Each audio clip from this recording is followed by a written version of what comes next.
On va le lire au complet, pas tellement long. Psaume 91, débutant au verset 1, il est dit « Celui qui demeure sous l'abri du Très-Haut repose à l'ombre du Tout-Puissant. Je dis à l'Éternel, mon refuge et ma forteresse, mon Dieu en qui je me confie. Car c'est lui qui te délivre du filet de l'oiseleur, de la peste et de ses ravages. Il te couvrira de ses plumes et tu trouveras un refuge sous ses ailes. » Moi, à trois fois que je lis ça, le message que le Seigneur nous a donné un jour là-dessus, là, que Dieu nous couvre de ses ailes, puis il avait amené tous les exemples dans la parole qui concernent ça. C'est un message qui m'a marqué. À trois fois que je lis ça, je ne peux pas m'empêcher de faire un lien avec le message. Donc, il te couvrira de ses plumes et tu trouveras un refuge sous ses ailes. La fidélité est un bouclier, sa fidélité est un bouclier et une cuirasse. Et notez le verset 5. Tu ne craindras ni les terreurs de la nuit, ni la flèche qui vole de jour, ni la peste. Tu ne craindras ni la peste qui marche dans les ténèbres, ni la contagion qui frappe en plein midi. Que 1000 tombent à ton côté, 10 000 à ta droite, tu ne seras pas atteint. De tes yeux seulement tu regarderas et tu verras la rétribution des méchants. Autrement dit, tu verras le retour sur paiement. Autrement dit, tu verras les conséquences que Dieu amène. La rétribution, c'est le salaire, en d'autres mots. Tu verras le salaire des méchants, en d'autres mots. Car tu es mon refuge, ô Éternel, tu fais du Très-Haut ma retraite. Aucun malheur ne t'arrivera, aucun fléau n'approchera de ta tente. Car il ordonnera à ses anges de te garder dans toutes tes voies, et ils te porteront sur les mains de peur que ton pied ne heurte contre une pierre. Tu marcheras sur le lion et sur l'aspic, tu fouleras le lionceau et le dragon. Puisqu'il m'aime, je le délivrerai. Là, notez qu'il y a un changement de ton. À partir du verset 14, c'est comme si c'est Dieu qui parle. C'est comme si Dieu regardait ce qui se passe et Dieu parle. Puisqu'il m'aime, je le délivrerai. Je le protégerai puisqu'il connaît mon nom. Il m'invoquera et je lui répondrai. Je serai avec lui dans la détresse, je le délivrerai et je le glorifierai, je le rassasierai de longs jours et je lui ferai voir mon salut. On va arrêter là. Ce psaume, frères et sœurs, nous parle de beaucoup de choses. Pour comprendre de quoi il parle, premièrement, il parle de beaucoup de choses. Premièrement, il nous parle de promesses. On a vu à travers de ce psaume beaucoup de promesses de la part de Dieu. Il te couvrira de ses plumes. Il te protégera, ne crains pas, il te gardera, etc. Beaucoup de promesses de la part de Dieu. Nous voyons ici, entre autres, promesses de protection divine sur les enfants de Dieu. Promesses de protection divine sur eux. Nous voyons ici qu'il nous est mentionné dans ce psaume l'amour. Puisqu'il m'aime, dit Dieu, puisqu'il m'aime, je le délivrerai. Il nous est mentionné la délivrance dans ce psaume. Et, frères et sœurs, il nous est mentionné aussi l'attitude que nous devons avoir vis-à-vis de Dieu. Si Dieu dit « puisqu'il m'aime, je le délivrerai », c'est parce qu'il voit que ceux qui l'aiment, justement, ont une attitude vis-à-vis de Dieu. Ils ont une façon d'agir qui, aux yeux de Dieu, lui, il le perçoit, dit « puisqu'il m'aime », autrement dit, ils agissent selon sa volonté. Ils agissent de façon à démontrer leur amour pour Dieu et Dieu dit, puisqu'il m'aime, je les délivrerai. Mais surtout, frères et sœurs, quand nous considérons ce que sous-entend ce psaume sous-entend une distinction. Et c'est ça que nous allons voir ce matin. Le psaume sous-entend une distinction. Une distinction de quoi? Une distinction entre les enfants de Dieu et les païens. Ce psaume sous-entend une distinction, puisqu'il nous est dit au verset 8, « De tes yeux seulement tu regarderas et tu verras la rétribution des méchants. » Donc, on peut voir directement une distinction dans ce psaume. Il y a ceux qui appartiennent à Dieu et il y a les autres. Et Dieu fait distinction entre les deux. Dieu dit à ceux qui lui appartiennent, « Ne crains pas, je vais te protéger. » Et Dieu dit à propos des autres, ils auront une rétribution, ils auront un salaire. D'ailleurs, le Seigneur l'avait bien souligné dans sa prière. Le Seigneur, lorsqu'il a fait sa dernière prière avant de souffrir, le Seigneur avait dit à Dieu, il dit, je te prie pas, Père, de les ôter du monde. Je te prie de les préserver du mal. Vous voyez ça dans Jean 17, verset 15. Dieu n'a jamais voulu qu'on soit retiré du monde pour toutes les choses qui arrivent. Nous vivons parmi le monde, nous sommes parmi le monde, mais sommes différents du monde. Parce que Dieu habite en chacun de nous. Nous appartenons à quelqu'un d'autre, nous appartenons à Dieu. Comment Dieu, frères et sœurs, comment nous pouvons-nous voir de façon claire la distinction que Dieu fait entre son peuple et les autres? Il y a un endroit dans la parole, lorsque je méditais là-dessus, sur lequel l'Esprit m'a amené, puis c'était clairement une distinction. Nous allons voir ces choses, c'est lorsque le peuple juif était en esclavage en Égypte et qu'il y a eu les 10 plaies. Lorsqu'il s'est passé cet événement particulier des 10 plaies d'Égypte, il y a eu, à travers de ces plaies, une distinction claire entre ceux qui appartenaient à Dieu et les Égyptiens, ou les païens en d'autres termes. Voyons brièvement ces choses, on va les décortiquer un peu plus dans le psaume 105. Tournons dans le psaume 105. Alors, on voit ce qui est dit brièvement sur les 10 plaies d'Égypte. On voit que ici, le psalmiste, il condense un peu ce qui s'est passé. On va décortiquer sur certaines choses. Dans le psaume 105, pas tellement plus loin. Psaume 105 à partir du verset 26. Parce que ce psaume relate un peu l'histoire juive en général, et là, on va lire seulement la partie qui concerne les plaies. On voit qu'il est dit, psaume 105, à partir du verset 26, on va lire jusqu'au verset 36. Il envoya Moïse, son serviteur, et Aaron qu'il avait choisi. Ils accomplirent par son pouvoir des prodiges au milieu d'eux. Ils firent des miracles dans le pays de Cham. Cham, référent au troisième fils de Noé, Sem, Cham, Japhet. Les Égyptiens sont descendants de Cham, donc c'est pourquoi qu'il est mentionné. Ils firent des miracles dans le pays de Cham. Il envoya des ténèbres et amena l'obscurité. Et ils ne furent pas rebelles à sa parole. Il changea leurs eaux en sang et fit périr leurs poissons. Le pays fourmilla de grenouilles jusque dans les chambres de leur roi. Il dit, et parurent les mouches venimeuses, les poux sur tout leur territoire. Il leur donna pour pluie de la grêle, des flammes de feu dans leur pays. Il frappa leurs vignes et leurs figuiers et brisa les arbres de leur contrée. Il dit, et parurent les sauterelles, des sauterelles sans nombre, qui dévorèrent toute l'herbe du pays, qui dévorèrent les fruits de leurs champs. Il frappa tous les premiers-nés dans leur pays, toutes les prémices de leur vigueur. Nous allons arrêter là. Nous voyons ici que le psalmiste condense un peu les 10 plaies qui sont survenues en Égypte. Mais lorsqu'on regarde cet événement, frères et sœurs, plus particulièrement, on se rend compte, comme je l'ai mentionné, qu'il y avait une distinction entre deux peuples. Il y avait les Juifs qui avaient été cantonnés dans le territoire de Gozen, dans le pays, la Bible appelle le pays de Gozen, mais c'est un peu un territoire dans le pays d'Égypte. Et si vous regardez l'Égypte, admettons brièvement, je vais essayer de faire une image un peu de ce qu'est l'Égypte, le territoire de Gozen était tout en bas, c'était à la pointe en bas. Les Juifs avaient été cantonnés là parce qu'ils étaient éleveurs de troupeaux et aux yeux des Égyptiens, c'était quelque chose de méprisant que d'élever des troupeaux. Mais ça prenait quelqu'un pour les élever, donc ils ont donné les troupeaux aux Juifs, puis entre autres, les Juifs devaient élever leurs troupeaux. Ça, c'était avant le pharaon d'après qui, lui, a pris les Juifs en haine et qu'après ça, il s'est mis à les persécuter. Mais ils avaient été cantonnés là pour cette raison-là. Donc, ils habitaient le territoire de Gozen et tout le restant du territoire, mais c'était le peuple égyptien qui était là. Mais c'était quand même une distinction entre deux peuples. Et peu importe, frères et sœurs, les plaies que Dieu a fait venir, peu importe que ça c'est, je les ai notées ici une par une pour qu'on les considère, peu importe que ce soit les eaux qui ont été changées en sang, les grenouilles qui ont été dans tout le pays, les poux qui étaient, la poussière de la terre s'était transformée en poux, que ce soit le bétail qui mourait, le bétail qui s'est mis à mourir, les ulcères sur les animaux et sur les êtres humains, que ce soit la grêle et le feu, les sauterelles, les ténèbres ou la mort des premiers-nés.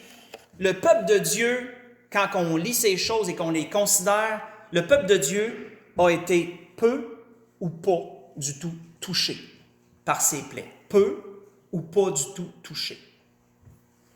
Mais les Égyptiens, eux, l'ont pris en plein dedans, si on peut comprendre l'image. Les Égyptiens, eux, ça les a frappés de plein fouet. Ça a mis le pays complètement à terre, cette plaie-là, ces 10 plaies-là. Mais les enfants de Dieu, les Juifs, ont vécu quand même les effets secondaires, frères et sœurs, de ces plaies-là. Je vous donne des exemples. Faites juste écouter, je vais vous donner certains exemples. Et vous allez voir que ça fait du sens. Il fallait utiliser un peu notre jugement, mais vous allez voir que ça fait du sens. Je vais juste vous lire, exemple, quand les eaux sont devenues en sang. Qu'est-ce qui nous est dit à propos de cet événement-là quand les eaux ont été changées en sang? Il nous est dit, les poissons qui sont dans le fleuve périront. C'est ce que Moïse avertit Pharaon. Les poissons qui sont dans le fleuve périront. Le fleuve se corrompra. Les Égyptiens s'efforceront en vain de boire l'eau du fleuve. Plus loin, il est dit, les poissons, quand que les eaux ont été effectivement changées en sang, les poissons qui étaient dans le fleuve périrent, le fleuve se corrompit, les Égyptiens ne pouvaient plus boire l'eau du fleuve et il y eut du sang dans tout le pays d'Égypte. Cela a duré 7 jours, qui nous est mentionné à propos de cette plaie-là. Il s'est écoulé 7 jours, où les eaux ont été changées en sang et tous les poissons, notez là, tous les poissons qui étaient dans le Nil périrent. Est-ce que les poissons, moi je me suis demandé, les poissons, c'était-tu à base de l'alimentation des Juifs, ça aussi, lorsqu'ils étaient esclaves en Égypte? Oui. Dans le désert, lorsqu'il n'y avait plus de viande, puis qu'ils ont pleuré à Dieu, puis qu'ils ont dit on veut de la viande, on veut de la viande, qu'est-ce qu'ils se sont rappelés? Et ça m'a fait sourire. Qu'est-ce qu'ils se sont rappelés? Il est dit, nous nous souvenons des poissons que nous mangions en Égypte. Frères et sœurs, si vous connaissez un peu moindrement la comment on appelle ça? Non, en tout cas, je ne sais pas dire géologie, mais je pense que je vais me tromper. Mais peu importe, peu importe. Si on connaît un peu moindrement, si vous tuez toute une génération de poissons, ça ne prend pas une journée avant qu'il y en ait d'autres. On s'entend-tu que quand les plaies ont commencé, les Juifs ont commencé à manquer de certaines choses. Autrement dit, sûrement qu'ils ne mangeaient plus de poissons après pendant un bout, parce que le temps qu'il y ait des nouveaux poissons, le temps, parce que le Nil s'abreuve à une mer, et le temps que les poissons frais, que ça revienne et que ça recommence à se reproduire, puis qu'on ait une maturité, on s'entend-tu que ça ne prend pas 2 semaines? Si la Bible nous dit que tous les poissons du Nil sont morts, ça veut dire que ça a pris du temps avant qu'ils puissent remanger du poisson en Égypte. Si on ne pense pas à ça, bien, ça veut dire que les Juifs, là, ne pouvaient plus manger de poisson. Dieu ne les avait pas directement touchés, mais ils ont commencé à manquer de certaines choses. Quand on parle dans la parole des plaies de la grêle, admettons, la Bible nous dit qu'il n'y a pas grêlé dans le pays d'Égypte. Tous les arbres et l'herbe ont été détruits dans tout le pays d'Égypte, sauf le territoire de Gozen. Mais pensez-vous que c'était dans le territoire de Gozen qui étaient les arbres fruitiers, les arbres et toutes les cultures? C'était pas là qu'étaient, frères et sœurs, toutes les cultures de différents légumes, etc. Et quand que la grêle a détruit une partie, c'est les sauterelles qui ont terminé le travail par la suite. L'autre plaie d'après a rasé absolument tout ce qui restait. Et qu'est-ce que les Égyptiens se souvenaient aussi? Est-ce que ça veut dire que les Juifs, est-ce que ça veut dire que les Juifs ont manqué de quelque chose? Oui, ils ont manqué des poissons, probablement, logiquement. Mais ils ont manqué aussi d'autres choses. Ils ont manqué aussi sûrement de certains légumes qui se produisaient dans le pays d'Égypte, puis qu'après ces plaies-là, ils ne pouvaient plus en manger. Qu'est-ce que les Juifs se souvenaient lorsqu'ils étaient dans le désert? Il dit, nous nous souvenons des poissons que nous mangions en Égypte, qui ne nous coûtaient rien, des concombres, des melons, des poireaux, des oignons, puis des os. A-U-L-T, A-U-L-X, c'est une autre sorte de légume, ça. Voyez ça dans Nombre 11 que je vous ai lu, le verset 5. Pensez-vous que les Juifs pouvaient continuer à manger tous ces bons légumes-là après que les plaies ont passé en Égypte? Moi, je peux vous dire que probablement pas, parce qu'on se connaît le cycle des saisons, puis combien de temps que ça prend avant qu'un légume mature puis produise. Bien, on peut s'imaginer que ça a pris un bout avant que ça reproduise en Égypte, là. Et certainement qu'ils ont sorti d'Égypte avant de pouvoir manger ces légumes-là. Dieu leur a épargné les plaies, mais ils ont quand même vécu certains effets secondaires de ces plaies-là, par contre. Il a fallu qu'ils s'adaptent aux effets secondaires. Je vous donne un autre exemple. Dans la Bible, il est parlé des grenouilles. Et c'est bien spécifié que les grenouilles monteront sur toi, disait Moïse à Pharaon, sur ton peuple et sur tes serviteurs. Donc, les grenouilles n'ont pas touché aux Juifs. Les grenouilles, ils allaient vers le peuple égyptien. Mais ils étaient partout, il y en avait partout. Mais qu'est-ce qui est dit, par exemple, lorsque Moïse, Pharaon, il dit, prie ton Dieu que ça arrête, puis que là, Dieu a permis que toutes les grenouilles meurent d'un coup. Après ça, il a fallu gérer ça. Des cadavres de grenouilles partout. Il a fallu gérer ça. Qu'est-ce que la Bible nous dit? L'Éternel fit ce que demandait Moïse. Les grenouilles périrent dans les maisons, dans les cours, dans les champs. On entassa par monceaux, et là, ça devait être par monceaux, des cadavres de grenouilles qui pourrissaient au soleil, par monceaux, et le pays fut infecté. Ça ne devait pas sentir bien bon, hein, dans le pays d'Égypte, lorsque des cadavres de grenouilles, le temps que tout se fasse son œuvre, là. Pensez-vous que les Juifs n'ont pas été impactés un peu par les effets secondaires de ça aussi, l'odeur, etc.? Logiquement, on peut se dire que probablement, la Bible ne le dit pas, mais logiquement, on peut se dire que oui, on a probablement eu un certain inconfort par rapport à ça. Lorsque la Bible nous parle, exemple, des ténèbres, lorsque les ténèbres se sont abattues en Égypte, et ça c'est particulier, qu'est-ce qui nous est dit à propos des ténèbres? Attendez 30 secondes, je vais retrouver mon endroit, parce que c'était la dernière plaie avant les premiers-nés. Qu'est-ce qui nous est dit à propos des ténèbres? Il nous est dit, Moïse étendit sa main vers le ciel, il y eut d'épaisses ténèbres dans tout le pays d'Égypte. Et notez le mot épaisse. Là. Il y eut d'épaisses ténèbres dans tout le pays d'Égypte. Pendant 3 jours, on ne se voyait pas les uns les autres. Personne ne se leva de sa place pendant 3 jours, mais il y avait de la lumière dans les lieux où habitaient les enfants d'Israël. OK? Il y avait d'épaisses ténèbres partout en Égypte. Les Égyptiens ne pouvaient plus bouger de leur place parce qu'ils ne voyaient pas le bout de leur nez, ils ne pouvaient pas voir où ils s'en allaient. Mais dans le territoire où les Juifs habitaient, il y avait de la lumière. Mais pensez-vous que les Juifs pouvaient sortir de leur territoire pour s'en aller dans le restant de l'Égypte? Pensez-vous que la lumière allait les suivre? Non. Il fallait qu'ils demeurent où est-ce que la lumière était, jusqu'à ce que la plaie passe. Et ça, frères et sœurs, ça me fait frissonner parce qu'il y a un parallèle spirituel, ça, à faire avec Dieu, avec l'Église, avec beaucoup de choses. Il y a des ténèbres dans le monde. Où est-ce qu'on doit se maintenir si on met cette plaie-là d'un point de vue spirituel? On doit se maintenir où est la lumière. Où c'est qu'elle est, la lumière? Parmi les enfants de Dieu, la lumière. C'est là qu'elle est. Donc, il y a une belle analogie spirituelle à voir là. Mais notez que pendant cette plaie-là, les Juifs, il fallait qu'ils restent à la lumière. Ils ne pouvaient pas se déplacer et aller, puis se dire, la lumière va me suivre partout où que je vais aller. Il fallait qu'ils restent confinés pendant le temps de la plaie où la lumière était. Quand il y a eu la mort de tous les premiers-nés d'Égypte, un dernier exemple avant qu'on enchaîne, quand il y a eu la mort de tous les premiers-nés en Égypte, qu'est-ce que la Bible nous dit? Est-ce que les Juifs ont eu un effet secondaire à vivre de ça? Moi, je vous dirais oui, d'une façon indirecte, oui. Qu'est-ce que la Bible nous dit? Moïse dit, « Ainsi parle l'Éternel, vers le milieu de la nuit, je passerai au milieu d'Égypte. Tous les premiers-nés mourront dans le pays d'Égypte, depuis le premier-né de Pharaon assis sur son trône, jusqu'au premier-né de la servante et qui est derrière la meule, jusqu'à tous les premiers-nés des animaux. Et notez, il y aura dans tout le pays d'Égypte de grands cris, tels qu'il n'y en a point eux et qu'il n'y en aura plus de semblables. » Vous voyez ça dans Exode 11, j'ai lu verset 4 et le verset 5. Pensez-vous, frères et sœurs, que lorsque ça s'est arrivé, pensez-vous que les Juifs n'entendaient pas les cris de détresse des familles? Pensez-vous que les Juifs ne ressentaient pas, ne percevaient pas chez les Égyptiens la détresse, la peine, l'angoisse à cause de ce grand événement-là? Vous savez, frères et sœurs, les Juifs ont évité cette plaie-là. Ils ont pu l'éviter parce que Dieu leur a donné une protection divine pour l'éviter.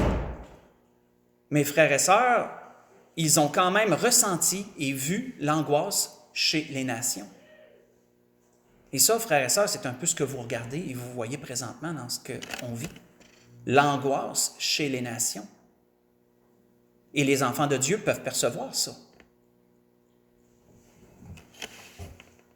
Mais qu'est-ce que Dieu nous garantit, frères et sœurs? Comme il l'a dit dans le psaume 91, ce sont des promesses. Dieu sait faire une distinction entre son peuple et les païens. Dieu sait faire une distinction entre les deux. Tournons dans Job, tournons dans le livre de Job, chapitre 5.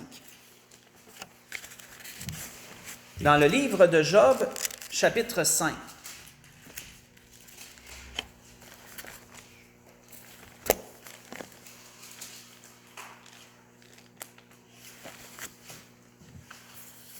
Livre de Job, chapitre 5, on va lire à partir du verset 19. On voit qu'un ami de Job, Éliphaz, voulait lui rappeler la façon d'agir de Dieu, et c'était d'à propos. C'est d'à propos.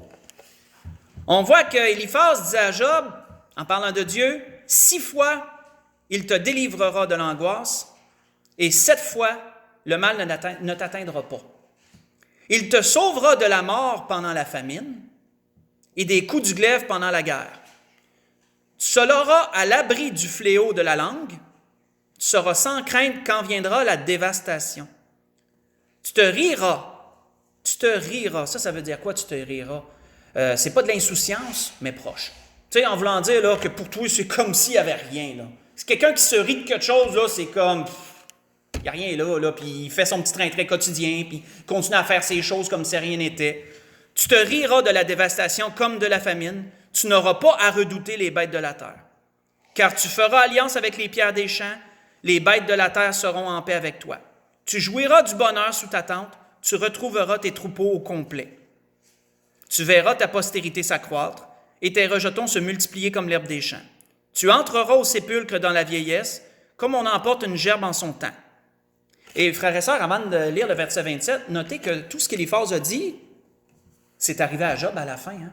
Quand Dieu l'a restauré au double de tout, là, vous lisez ce qu'Éliphaz dit ici, puis Dieu a fait exactement ça. Dieu a fait exactement ce qu'Éliphaz disait ici. Mais à la fin, qu'est-ce qu'Éliphaz a dit?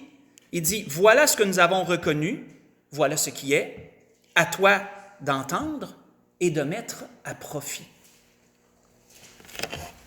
À toi d'entendre et de mettre à profit. Entendre sous-entend de l'écouter, bien sûr. Entendre sous-entend de l'écouter. Puis mettre à profit sous-entend d'agir. Mettre à profit sous-entend de le mettre en agissement dans ta vie personnelle, de profiter de ce qui est dit ou promis, etc. De le mettre à profit.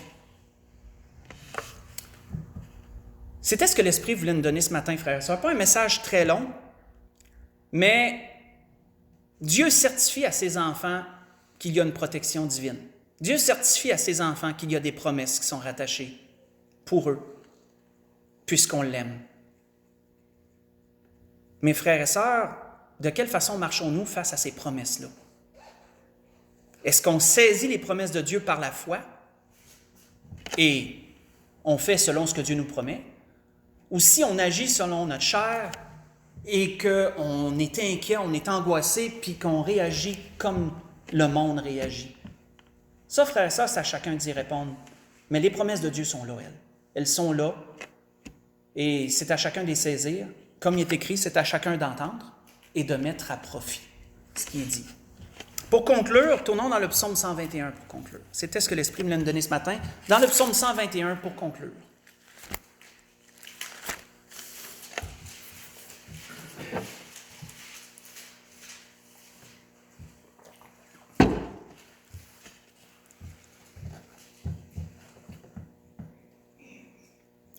Il dit, Cantique des degrés, je lève mes yeux vers les montagnes, d'où me viendra le secours? Le secours me vient de l'Éternel, qui a fait les cieux et la terre. Il ne permettra point que ton pied chancelle, celui qui te garde ne sommeillera point. Voici, il ne sommeille ni ne dort, celui qui garde Israël. L'Éternel est celui qui te garde. L'Éternel est ton ombre à ta main droite. Pendant le jour, le soleil ne te frappera point, ni la lune pendant la nuit. L'Éternel te gardera de tout mal, il gardera ton âme, l'Éternel gardera ton départ et ton arrivée, dès maintenant et à jamais.